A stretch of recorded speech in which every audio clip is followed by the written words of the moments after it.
అంటారు, అందరూ నలుగురిని కానండి, ఐదుగురు కానండి అంటున్నారు. మీ అబ్బాయి ఒకడినే కంటాడు, మీరు మాత్రం అందరూ 10 మందిని కానండి అంటున్నారు. అంటే ఏది మీరు ఆచరించరో అది అందరిని ఆచరించమని చెప్తారు. ఆస్తుల తగాదాలు వద్దు అంటాడు.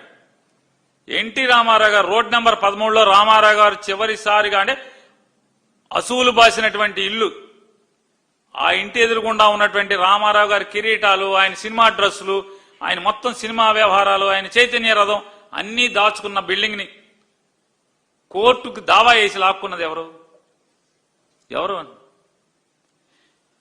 ఎన్టీఆర్ ట్రస్ట్ భవన్ ని కోర్టు కేసు లాక్కున్నది ఎవరు? రామారావు గారి దగ్గర నుంచి. ఎన్టీ రామారావు గారు తెలుగుదేశం పార్టీ బ్యాంక్ అకౌంట్లు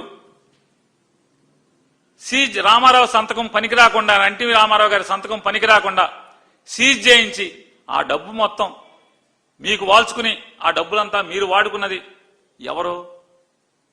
మీరు కాదా? బసవతారకం క్యాన్సర్ హాస్పిటల్ పెట్టింది ఎవరు? ఎన్టీ రామారావు గారు. ఇవాళ ఎవరి చేతిలో ఉన్నారు? మీరు, మీ అబ్బాయి, మీ కోళ్ళు, మీ అబ్బాయి తోడళ్ళు.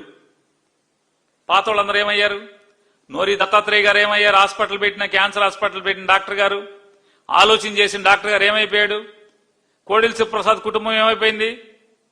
వీళ్ళందరూ ఏమైపోయారు? ట్రస్ట్లో పాత సభ్యులందరూ ఏమైపోయారు? ఎవరు ఆస్తులు లాక్కున్నది? ఎవరు చెప్తున్నారు నీతులు? నిమ్మకూరులో జూనియర్ ఎన్టీఆర్కి పొలం లేకుండా ఇప్పుడు మొత్తం తీసేసుకున్నది ఎవరు? భయపెట్టారా? బెదిరించారా? ఏం చేశారు? బతిమాలారా? సంక్రాంతి పూట పెద్దల పండుగ, సంక్రాంతి పూట భోజనం పెట్టి చీర పెట్టి పంపించావు పోనీ ఉన్న అత్తగారికి ఎప్పుడన్నా?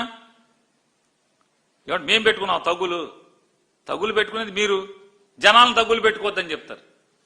అంటే మీరు ఏది ఆచరించరో దాన్ని మీరు అందరిని ఆచరించమని చెప్తారు.